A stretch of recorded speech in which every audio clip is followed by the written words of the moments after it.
You're listening to The World at 8 with Lynn Mozart.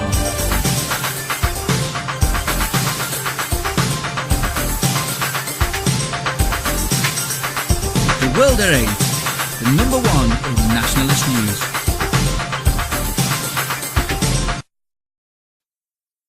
Highlights of the news today, Monday the 16th of September 2013. She may wear veil in dock but must remove veil to give evidence. After 8 years, Birmingham Metropolitan College decides to allow veils. Operation Bullfinch, Sishan Ahmed charged with perverting course of justice in Bullfinch trial. National Front leader Le Pen gets a double election boost. Austria, S&M slaves sue over slave labour. First mosque to be built in Slovenia. Public masturbation not a crime in Sweden. Russia's carrier killer ship enters Mediterranean. Thousands of Muslims protest Quebec clothing ban. Western media finally reports on the plight of Malula's Christians. Thought for the day, what is it with EU rulings in the UK? And finally, it beggars belief. UK news. She may wear a veil in dock but must remove veil to give evidence. The Muslim woman standing trial for witness intimidation may wear her niqab in the dock. However, she must remove it when giving evidence so the jury is able to see her facial expressions and make their judgment on the truthfulness of her evidence. Judge Peter Murphy made the ruling at Blackfriars Crown Court in London, where the woman is due to stand trial later for one count of intimidating a witness. The order means that if the woman, who started wearing the veil in May 2012, refuses to comply during her trial, she could be jailed for contempt of court. The judge said he would offer the woman a screen to shield her from public view while giving evidence, but that she had to be seen by him, the jury and lawyers. In the ruling, Judge Murphy said, the ability of the jury to see the defendant for the purposes of evaluating her evidence is crucial. He added that the niqab has become the elephant in the courtroom, and there was widespread anxiety amongst judges over how to tackle that issue. He added he hoped Parliament or a higher court will provide a definite answer to the issue soon. World at 8 says, by this he means the Court of Human Rights in The Hague, and God help us there. The day they ban anything coming from Islam will be the day of true celebrations in the UK. She only started to wear the veil last year, so does this look like a publicity or legal ploy to cause delay and trouble? If so, it appears to be working. After 8 years, Birmingham Metropolitan College decides to allow veils. Birmingham Metropolitan College originally said hoodies, hats, caps and veils must be removed so students were easily identifiable. But now it has decided to modify its stance to allow individuals to wear specific items of personnel clothing to reflect their cultural values. In a statement it said it would modify the policy as we are concerned that recent media attention is detracting from our core mission of providing high quality learning. Just a day after David Cameron backed Birmingham Metropolitan College for outlawing religious veils on security grounds, bosses announced they'd changed their minds. Now anyone can wear a face covering if it reflects their cultural values, the college said yesterday.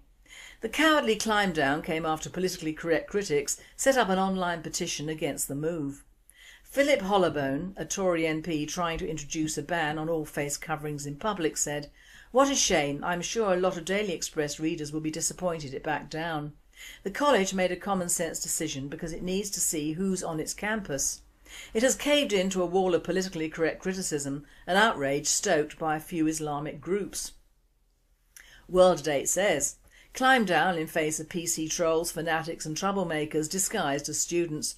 These people don't want to make anything easy or better, they want trouble and dissent. That's the way they operate. It's becoming the way of Islamic blackmail throughout this country now and needs to be stopped. If our own government cannot do it, who can? Operation Bullfinch. Sishan Ahmed charged with perverting course of justice in Bullfinch trial. Child exploitation police have accused a man of intimidating girls ahead of the Oxford grooming gang trial. Sishan Ahmed, 28, was yesterday charged with 2 counts of perverting the course of justice. The charges relate to incidents before the 18-week trial started at the Old Bailey in January. Ahmed will appear at Oxford Magistrates Court on September the 30th. World at 8 states, This is what Islam does. When reported or taken to court, they go as low as they can to alter the case, either through jury rigging or through the relatives of the plaintiff. That is what Sharia is. A Muslim doesn't owe any explanation or monies to anyone he has harmed if they are not Muslim, and they invariably aren't. We should know after all these years of what we're dealing with. These people have no conscience at all. European news. National Front leader Le Pen gets a double election boost. The gun of a Lebanese jeweller and the explosive words of a former Prime Minister have given a double boost to the surging electoral prospects of the Front National leader Marine Le Pen.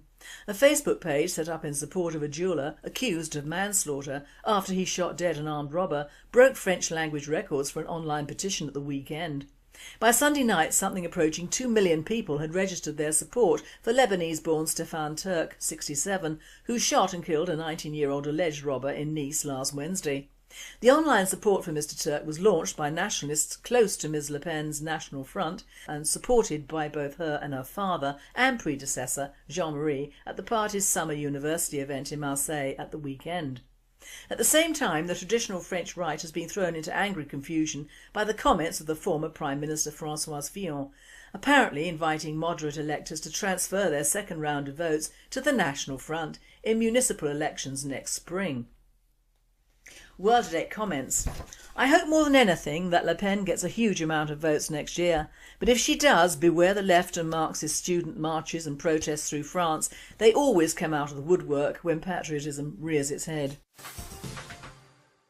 Austria. S&M slaves sue over slave labour.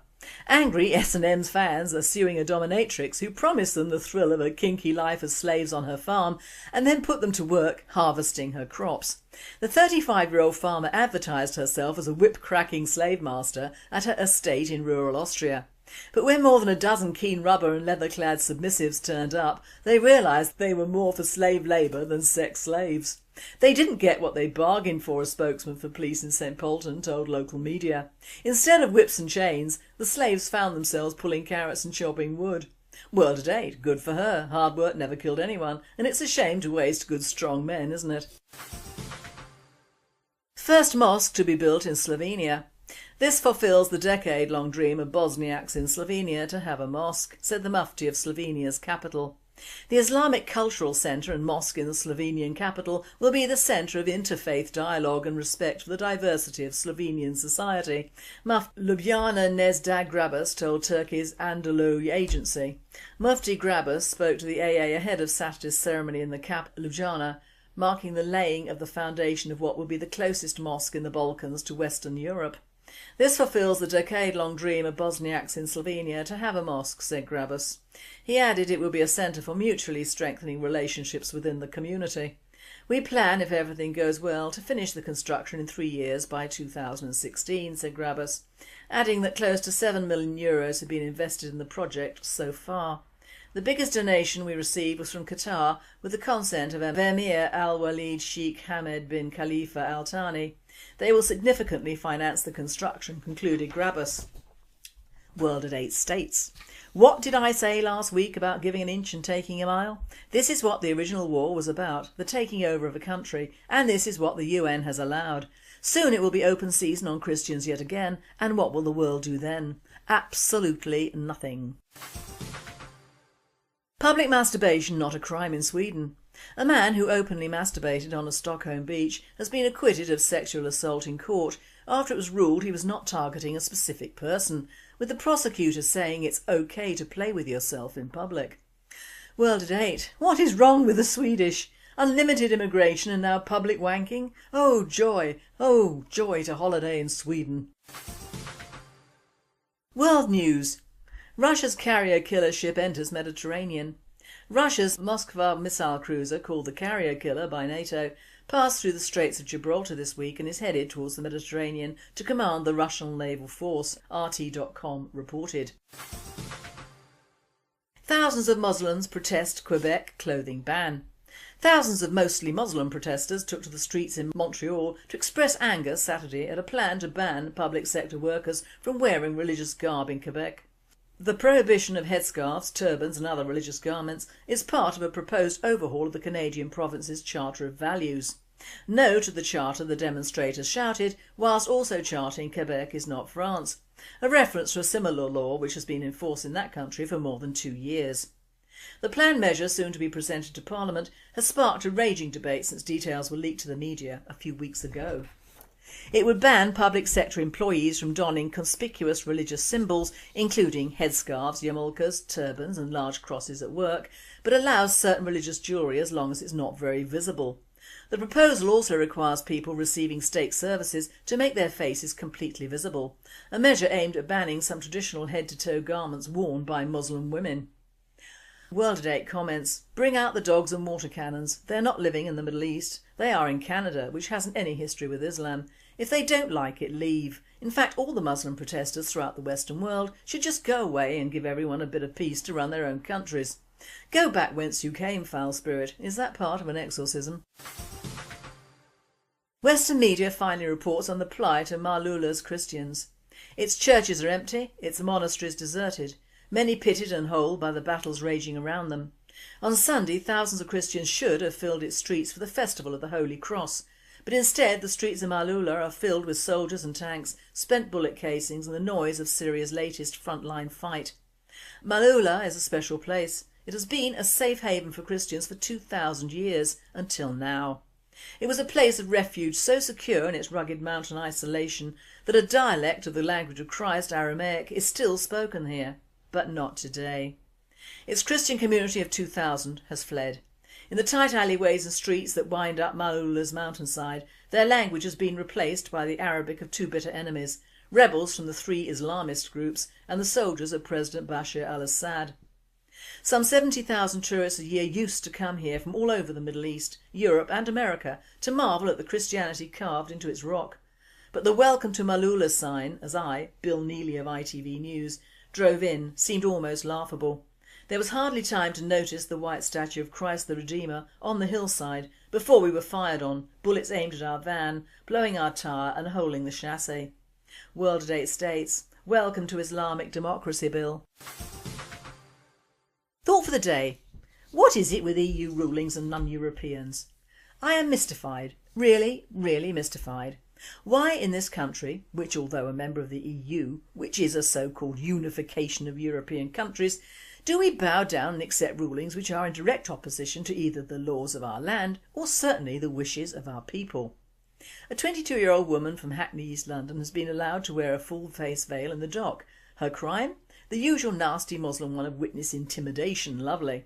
She'll have to remove it for identification purposes at her trial for a short time, so whilst our bikers and hoodies have to remove their headgear indoors completely, the veils can remain. Even bearing in mind that with them anyone, and I mean anyone of either sex, can use this as a form of disguise, even in a court of law. It's not only stupid, but disgusting and an insult to both UK judges and juries. Even more so as this person has been accused of intimidating witnesses, which is a crime punishable usually in the UK by serving days in prison at the judge's whim. She contributes nothing to our society or country, merely takes. What consideration should she have from a law that doesn't even originate from the UK? The so-called militants have caused enough trouble to reinstate the niqab at the Birmingham College, which has been banned for 8 years without a problem. These militants are of course left-wing and pro anything that disturbs the laws of the land. How communists can favour Islam and yet be atheist is strange to me. Perhaps it's an ethnic thing.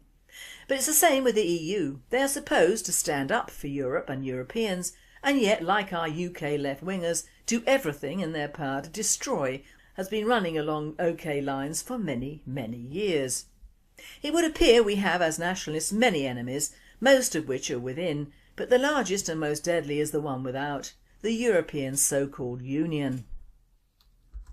The only use the EU building in Brussels serves is to bundle up all the ineffectual politicians in one building so that hopefully an Islamic terrorist can self-destruct when in session, perhaps several of the buggers, and do away with the lot. Of course this will not happen because the EU is probably being paid for by Friends of Islam in Saudi and Qatar. Of course I'm allowing for the fact that Arnett Griffin is not over there at the time, or is in Strasbourg, which is altogether prettier, so I've been told. But you can keep Brussels or ship it in its entirety to Saudi. Their human rights laws are directed mainly at foreigners in countries foreign to them and directly against the indigenous peoples of that country, And it is all deliberate and has been for many, many years. Thousands, if not millions, of European peoples, me included, have been suckered up by the promise of free and profitable trade, which simply has not worked out for the British people and in fact has taken away what they had in the first place, their English laws and way of life. Thank the Almighty and the Conservatives for not giving us the benefit of the euro and keeping our own currency, although downgrading it to metric.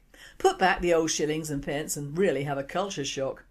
Even our children today would fall about laughing if they realised they were paying around £2.50 for a comic or mag, when in my day you paid 3p, 3 old pennies, for the same. That is the price of rounding up a changed currency.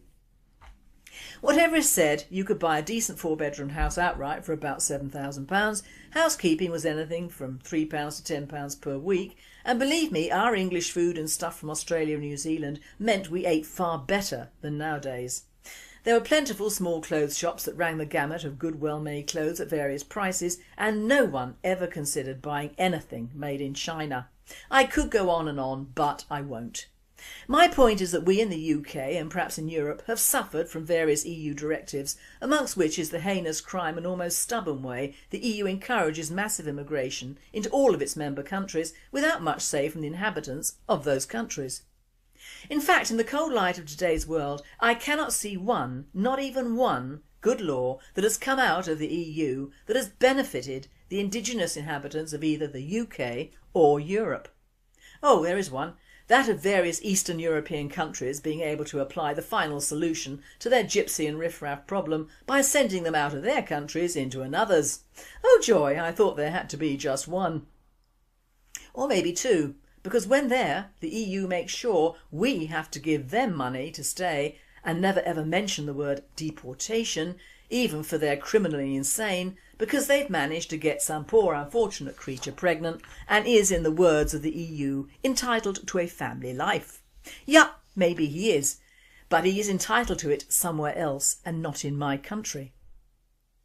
So we have the EU rearranging our fishing rights and farming rights and building rights and banking rights and living rights and thinking rights, all for the benefit solely of a mainly immigrant influx over the last 40 years from all over the sodding world, not just Europe. But apparently these people have human rights as well. Of course they do. Just not in my country. If they want to convert to Islam, wear bed sheets, arraign themselves in black netting, abduct and rape very young girls or boys, grow enormous beards, carry knives, sell drugs under the counters, traffic girls from other countries, kill each other and their families, protest and moan and whine, get free education for their kids, obtain by hook or crook money, houses and businesses, have arranged marriages with cousins and produce copious idiots, have abortions for girl babies, carry out female mutilation, kill their daughters in honour killings and beat their wives senseless, set up huge ghettos under Sharia law, hit dogs and harass our own good citizens, build huge monstrosities which issue wailing sounds that hurt the ears several times a day, stop the original religion in any country from being obvious, wear down our NHS with sheer numbers, influence the media to an unhealthy degree, change our education systems and have a free-for-all on our police and get away with it. They can. They can do all this and more, and with my blessing. Just not in my country. So, Miss Person Behind Veil, unnamed for her sake no less, take yourself, your husband and children and go to Saudi or Somalia and live the life you want, just without the benefits of a Western country. Because you don't want to fit in with a Western country. You just want the money and you don't want to give anything for it. And the EU setup fits your bill perfectly. But it doesn't fit me or my country. And finally, it beggars belief. The old ones are the best. Two beggars in London. Ali and Habib are beggars. They beg in different areas of London. Habib begs just as long as Ali does, but only collects £2 to £3 every day. Ali brings home a suitcase full of £10 notes, drives a Mercedes, lives in a mortgage-free house and has a lot of money to spend. Habib says to Ali, I work just as long and hard as you do, but how is it that you bring home a suitcase full of £10 notes every day? Ali says, look at your sign. What does it say? Habib's sign reads, I have no work, a wife and 6 kids to support. Ali says, no wonder you only get £2 to £3. Habib says, so what does your sign say? Ali shows Habib his sign. It reads, "I only need another £10 to move to Pakistan." You've been listening to The World at 8. I am Lynn Mozart and I wish you all a very good night. World at 8 says, by this he means the Court of Human Rights in The Hague, and God help us there. The day they ban anything coming from Islam will be the day of true celebrations in the UK. She only started to wear the veil last year, so does this look like a publicity or legal ploy to cause delay and trouble? If so, it appears to be working. After 8 years, Birmingham Metropolitan College decides to allow veils. Birmingham Metropolitan College originally said hoodies, hats, caps and veils must be removed so students were easily identifiable, but now it has decided to modify its stance to allow individuals to wear specific items of personnel clothing to reflect their cultural values. In a statement it said it would modify the policy as we are concerned that recent media attention boost. Austria, S&M slaves sue over slave labour. First mosque to be built in Slovenia. Public masturbation not a crime in Sweden. Russia's carrier killer ship enters Mediterranean. Thousands of Muslims protest Quebec clothing ban. Western media finally reports on the plight of Malula's Christians. Thought for the day, what is it with EU rulings in the UK? And finally, it beggars belief. UK news. She may wear a veil in dock but must remove veil to give evidence. The Muslim woman standing trial for witness intimidation may wear her niqab in the dock. However, she must remove it when giving evidence so the jury is able to see her facial expressions and make their judgment on the truthfulness is detracting from our core mission of providing high quality learning. Just a day after David Cameron backed Birmingham Metropolitan College for outlawing religious veils on security grounds, bosses announced they'd changed their minds. Now anyone can wear a face covering if it reflects their cultural values, the college said yesterday. The cowardly climb down came after politically correct critics set up an online petition against the move. Philip Hollobone, a Tory MP trying to introduce a ban on all face coverings in public, said, "What a shame, I'm sure a lot of Daily Express readers will be disappointed it backed down. The college made a common sense decision because it needs to see who's on its campus. It has caved into a wall of politically correct criticism and outrage stoked by a few Islamic groups."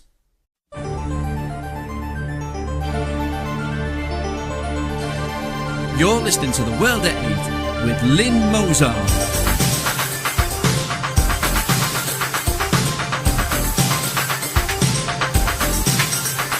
The World at 8, the number one in nationalist news.